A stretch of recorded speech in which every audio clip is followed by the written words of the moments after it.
ചോലനായ്ക്കർ ഭൂമുഖത്തു നിന്നും അപ്രത്യക്ഷമാകുന്ന ആദിവാസി വിഭാഗങ്ങളിലൊന്ന്. ആഴ്ചയിലൊരിക്കൽ റേഷൻ വാങ്ങുന്നതിന് മാത്രമാണ് ഇവർ കാടിറങ്ങുന്നത്. നാടുമായി വലിയ സമ്പർക്കമില്ലാത്തതിനാലാകണം നാടിൻ്റെ ദുശീലങ്ങളും ആകുലതകളുമൊന്നും ഈ സമൂഹത്തെ വലിയ രീതിയിൽ വേട്ടയാടി തുടങ്ങിയിട്ടില്ല. ഏഷ്യയിലെ തന്നെ ഏറ്റവും പുരാതനമായ ആദിവാസി വിഭാഗങ്ങളിലൊന്നാണ് ചോലനായ്ക്കർ. നിലമ്പൂരിൽ നിന്ന് 40 കിലോമീറ്റർ ജീപ്പിൽ കാട്ടിലൂടെ യാത്ര ചെയ്താണ് മാഞ്ചേരിയിലെത്തിയത്. പിന്നെ ചെങ്കുത്തായ മലയും പുഴകളും കടന്നു വേണം ഇവരുടെ അളകളിലെത്താൻ. ലോകത്ത് നിലമ്പൂർ കരുളായി വനത്തിൽ മാത്രമാണ് ഈ വിഭാഗമുള്ളത്. പെൺകുട്ടികളുടെ ജനന നിരക്ക് കുറയുന്നതിനാൽ വംശനാശം എന്ന മഹാവിപത്തിന്റെ വക്കിലാണ് ചോലനായ്ക്കർ എന്ന ഈ വിഭാഗം. ജനസംഖ്യയിൽ സ്ത്രീകളുടെ എണ്ണം കുറവായതുകൊണ്ട് ഒരുപാട് ആൾക്കാർ ഇപ്പോഴും വിവാഹിതരാകാതെ നിൽക്കുന്ന ആൾക്കാരുണ്ട്. ആ ഒരു തലമുറ ഇല്ലാണ്ടായി. ചില ആൾക്കാർക്ക് മക്കളില്ലാത്ത പ്രശ്നങ്ങൾ വരുന്നുണ്ട്. അപ്പം പല കുടുംബങ്ങളും അങ്ങനെ അവസാനിക്കുന്ന മട്ടിലാണ്. 290 ചോലനായ്ക്കരാണ് ലോകത്ത് ആകെ ജീവിച്ചിരിക്കുന്നത്.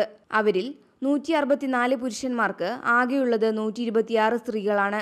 ഇവരിൽ തന്നെ 18 വയസ്സിന് താഴെ പ്രായമുള്ള 69 ആൺകുട്ടികളും 56 പെൺകുട്ടികളുമാണുള്ളത്. ജനസംഖ്യയിൽ സ്ത്രീ പുരുഷാനുപാതം 1000 പുരുഷന്മാർക്ക് 1060 സ്ത്രീകളും ആദിവാസികൾക്കിടയിൽ 1000 പുരുഷന്മാർക്ക് 1069 സ്ത്രീകളും എന്ന നിലയിലായിരിക്കുമ്പോഴാണ് പ്രാക്തന ഗോത്രവർഗമായ ചോലനായ്ക്കർക്കിടയിൽ സ്ത്രീ പുരുഷാനുപാതം ആശങ്കാജനകമാം വിധം താഴ്ന്നിരിക്കുന്നത്.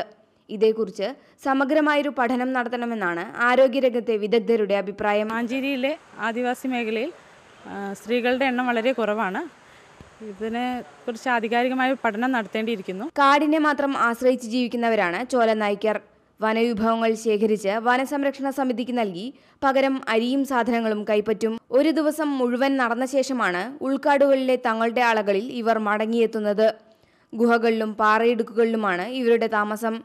സർക്കാർ നിർമ്മിച്ചു നൽകിയ കോൺക്രീറ്റ് വീടുകൾ ഉപേക്ഷിച്ചാണ് ഈ ഗുഹാവാസം. ചുവരുകളുടെ സുരക്ഷിതത്വത്തേക്കാൾ ഈ കാടും ഗുഹകളും നൽകുന്ന വന്യമായ സംരക്ഷണമാണ് തങ്ങൾക്ക് പ്രിയപ്പെട്ടതെന്ന് മണിയും കൂട്ടുകാരും ഉറക്കെ പാടുന്നു.